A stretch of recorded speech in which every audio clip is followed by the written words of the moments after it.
My stepmother poured a pot of boiling water over my laptop the morning I told her I wouldn't co-sign her daughter's car loan. Not splashed, poured, deliberately. Standing over my desk with both hands on the handle while I watched it happen. I want you to sit with that for a second. I was 28 years old, sitting at the desk my father built for me when I was 12. The same desk that had been in my childhood bedroom for 16 years. And the woman my father married 4 years after my mother died stood over it and destroyed the only thing I owned that was worth more than $500. Because I said no. That was the day everything changed. Not the day it got better. Just the day I finally understood what I was dealing with. My dad met her when I was 19. I was away at community college, working 2 jobs, sending money home when I could, because my dad's back had gotten bad, and he couldn't take on as many shifts at the warehouse. I'd come home for Thanksgiving that year, and she was just there, at our table, using my mother's serving dishes. Her name was Renee. She had a daughter from her first marriage, 2 years younger than me, maybe 26 by the time everything went sideways. I'll call her my stepsister, because that's what she technically was, though we never had a single conversation that lasted longer than 3 minutes. My dad was happy, I could see that. So I kept my mouth shut about the serving dishes and went back to school and told myself it wasn't my place. They got married the following summer. I was not asked to be in the ceremony. I found out about the date through a text message. Still, I kept my mouth shut. He was my dad. I loved him. And she seemed to make him feel less alone, which mattered because after my mom died, there were years where he barely left the house. I moved back home at 25 after finishing my associate's degree, got a job doing inventory management for a regional hardware distributor, and started saving money. The plan was simple: save enough for a down payment, get my own place, get out cleanly. I figured 2 years, maybe 3. I didn't account for what those years would actually look like. It started small, the way it always does. The first thing I noticed was that my stepsister never worked, not in any sustained way. She'd pick up a shift at a restaurant for 3 weeks and then quit because her manager said something she didn't like. She'd sign up for an online certification course and abandon it by week 2. Meanwhile, my dad was still working, even with his back, because he couldn't afford not to. And every few months, there would be a conversation at dinner about how she just needed a little help getting started. I didn't say anything the first time he slipped her $200, or the second time, or the third. What I said something about was the car. She'd been driving my dad's truck, his truck, the one he used for work, for 6 months by then, not borrowing it, driving it, his work truck. He was taking the bus to his shifts, and not saying a word about it, because Renee had convinced him that her daughter needed reliable transportation to get to her interviews. The interviews that never seemed to happen. When he finally mentioned, almost as an aside, that they were thinking about getting her a loan for her own vehicle, and that it might help if I co-signed, because her credit was thin, something in me went very still. I said I'd think about it. That night I sat at my desk and actually thought about it. Co-signing means that if she stops paying, and based on everything I had seen, she would stop paying, the debt becomes mine, my credit, my wages, potentially garnished. My name on a defaulted loan while I was trying to save for a down payment on a house. I thought about my mother serving dishes. I thought about my dad taking the bus to the warehouse with his bad back so his stepdaughter could drive his truck to nowhere. I went downstairs the next morning and I told my dad quietly, while Renee was still upstairs, that I wasn't going to co-sign. I told him I was sorry, but I couldn't take on that financial risk. I told him I loved him and I hoped he understood. He looked at me for a long moment and then he said, "Let me talk to Renee." I should have known what that meant. 2 days later, Renee came to find me in my room. She didn't knock. She opened the door, stood in the frame, and told me I was being selfish. She told me family helps family. She told me that her daughter was struggling, and that I had a steady job and good credit, and it would cost me nothing at all to help her out.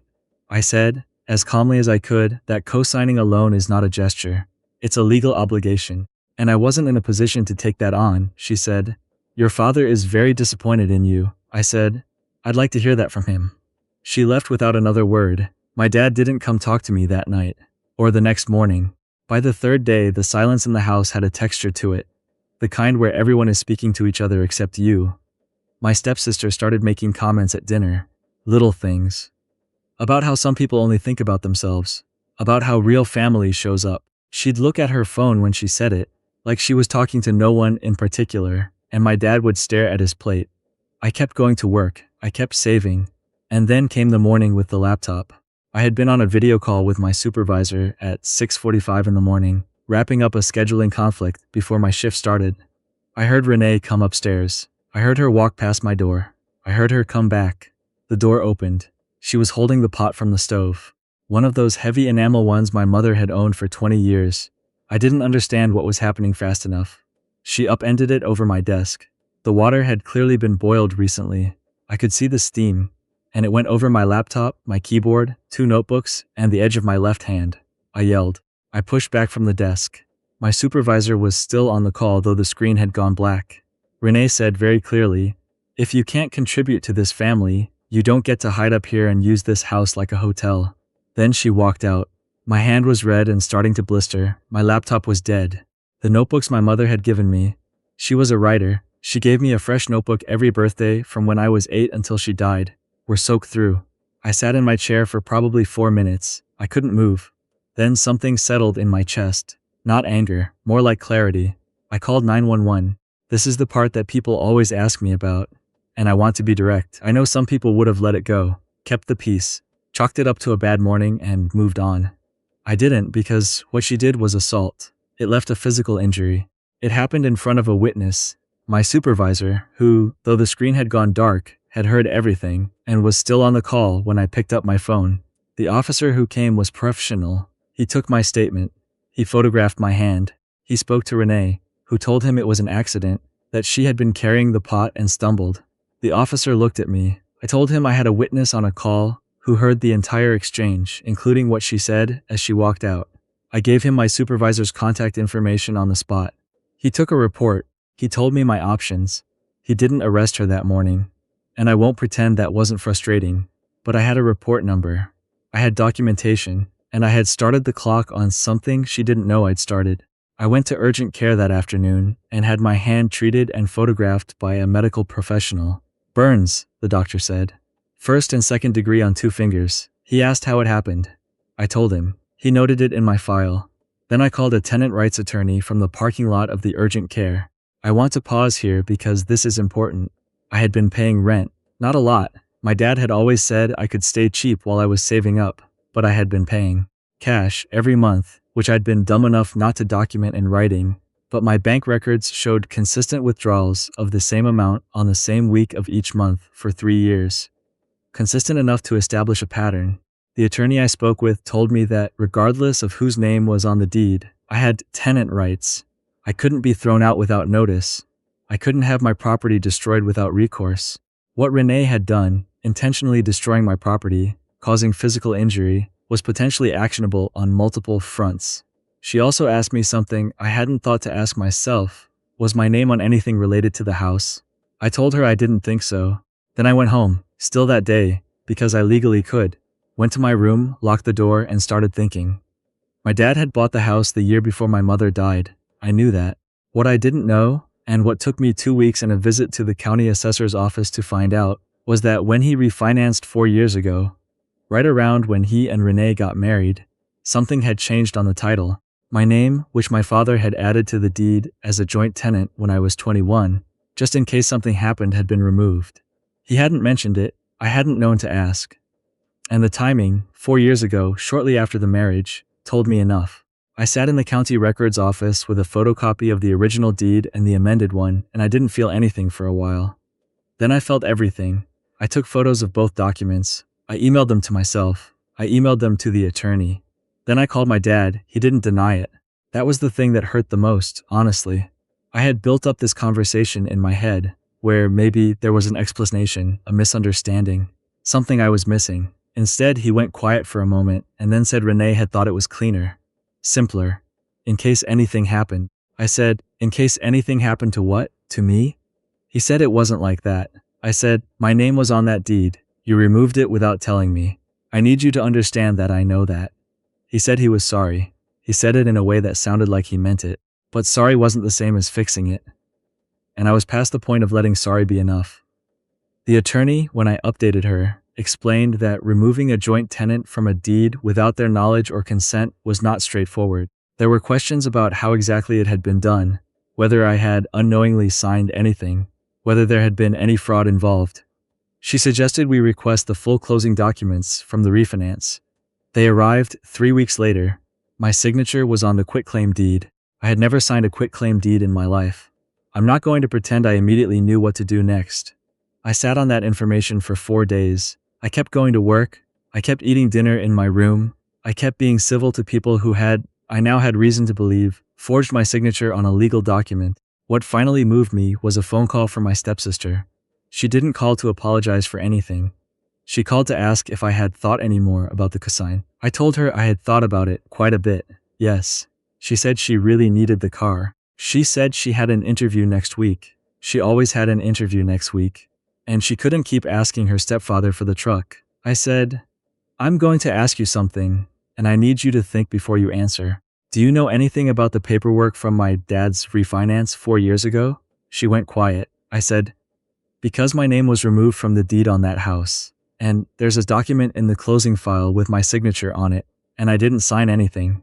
She said she didn't know what I was talking about. She hung up shortly after. I emailed my attorney that night. The process that followed was not fast. I want to be honest about that because the version of this story where everything resolves in a week is not real life. There was a handwriting analysis. There was a deposition. There was a very uncomfortable 6 weeks where I was still living in that house, legally, with documented tenancy, while everyone in it acted like I was the problem. The notary who had processed the quitclaim came up repeatedly. Her name appeared on the document with a seal dated to a Thursday in October 4 years ago. My attorney requested her logbook, which notaries are legally required to maintain. There was no entry for that date. There was no entry with my name. The notary, when contacted, said she had no memory of the transaction, and that her seal had been reported lost or stolen during that period. She had filed the loss report. It was documented. The seal on my quitclaim had been used after she reported it missing. This is the detail that matters. It wasn't just that my signature was forged. Someone had obtained a stolen notary seal to make it look official. That's not a clerical error. That's not a misunderstanding. That is document fraud. I'm not going to tell you who did it, because at the time of everything I'm describing, there was still an active legal proceeding. What I will tell you is that the information went to the right people, and that county-level document fraud involving real property is not something that gets quietly settled. My attorney filed to have the quitclaim voided. It was voided. My name was restored to the deed. I moved out 2 months after that. Not because I had to, because I chose to. I saved stuff for a down payment by then. Barely, but enough. I found a small place, a 1-bedroom in a subdivision 40 minutes from where I grew up. And I signed a lease on a Tuesday afternoon and sat on the floor of the empty living room afterward because there was nothing else to sit on and I needed a minute. My dad called me while I was still sitting there. He said he was sorry. He said it differently this time, less like a reflex and more like a man who had been doing some thinking. He said he hadn't known about the seal.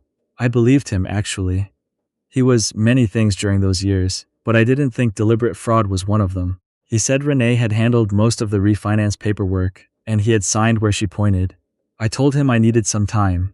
He said, okay, we still talk. It is not the same as it was before all of this, but it is something. He comes to my place for dinner every few weeks. We talk about the warehouse, about what he's watching on TV, about the garden I've started in the small patch of dirt behind my unit. We don't talk about Renee, who moved out of the house around the time the legal proceedings concluded. We don't talk about my stepsister, who I haven't heard from since the phone call. There are things I wish I had done differently.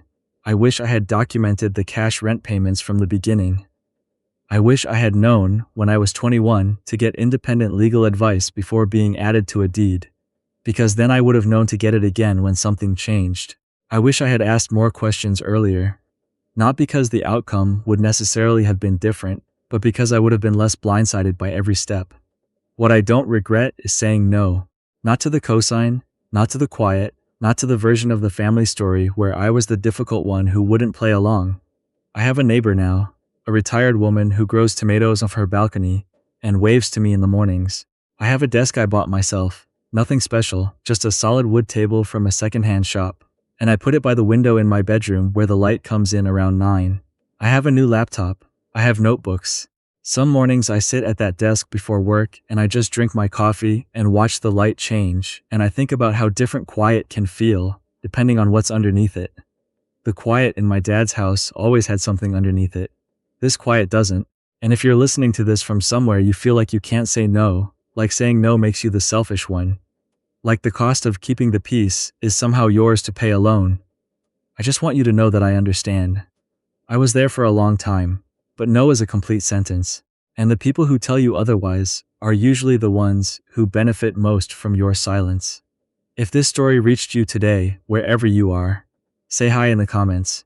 Tell me where you're listening from. It matters more than I can explain to know you're out there.